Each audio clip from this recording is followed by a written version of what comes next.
पहाड़ों पर जब बादल बरसता है तो मैदानी इलाकों का मौसम भी बदलता है। पहाड़ों पर नदियां जब उफान पर होती हैं, दहाड़ मारती हैं, तो मैदानी इलाके भी त्राहिमाम करते नजर आते हैं।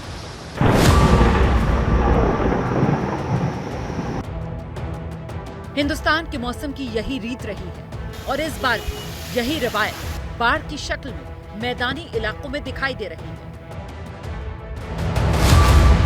पंजाब के कई इलाके इस वक्त जलमग्न हैं। रोपड़, मोहाली, आनंदपुर साहिब हर जगह पानी की मार दिखाई देती है।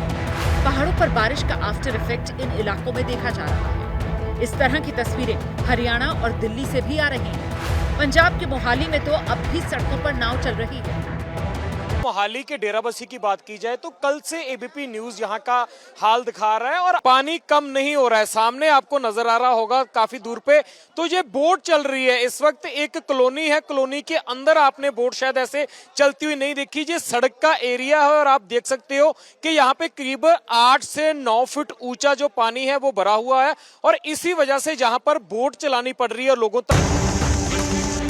यही हाल दिल्ली के इलाकों का भी है। 2 दिन पहले तक जो दिल्ली बारिश की मार झेल रही थी, अब उसके बाढ़ में डूबने का खतरा बढ़ गया है। देश के अलग अलग इलाकों में लगातार हो रही बारिश के बाद यमुना का जलस्तर खतरे के निशान को पार कर चुका है। प्रशासन लगातार चौकन्नी है, लगातार लोगों को यहां से निकाल रही है और तकरीबन 40,000 लोगों को यहां से निकाल करके ऊंचे स्थान में ले जाया जा रहा है और लगातार प्रशासन अलर्ट दे रही है कि आप इस स्थान को छोड़ें। अब दिल्ली के साथ इस तरह की सिचुएशन कोई पहली बार नहीं है।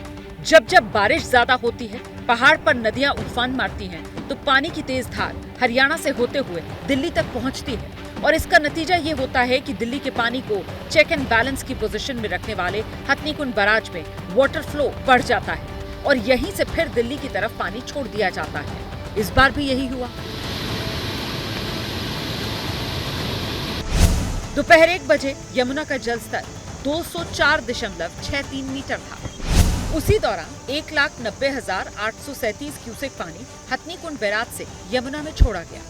ये पानी जब दिल्ली पहुंचा तो यमुना खतरे के निशान 205.33 मीटर को पार कर गई।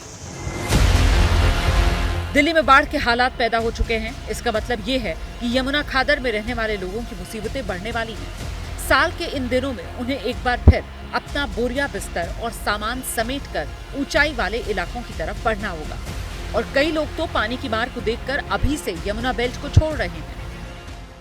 तमाम परिवारों को, आसपास के लोगों को जो कि यमुना के आसपास रहते हैं, खाली कराया गया है। जो आंकड़ा हमें बताया गया है सरकार द्वारा वो करीबन 30,000 लोगों का है और इन 30,000 लोगों को अलग अलग जगहों पर, चाहे वो स्कूल हो या कोई और शरणार्थी के तौर पर, उन्हें फिलहाल जगह दी जाएगी। वहां पर उनके खाने पीने की व्यवस्था की जाएगी। कहाँ जाएंगी? पूरा घर आप बटोर रही हैं, एक तरीके से घर का एक एक सामान बटोरना पड़ रहा है। सामान तो इधर ही फेंक के रोड में जाऊंगा।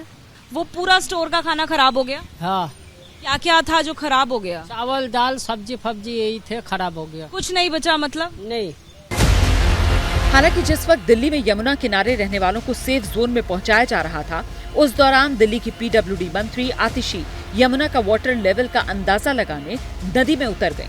बोट पर अधिकारियों के साथ उफनती यमुना का दौरा किया और बाढ़ से निपटने के लिए पुख्ता तैयारियों का दम भरा।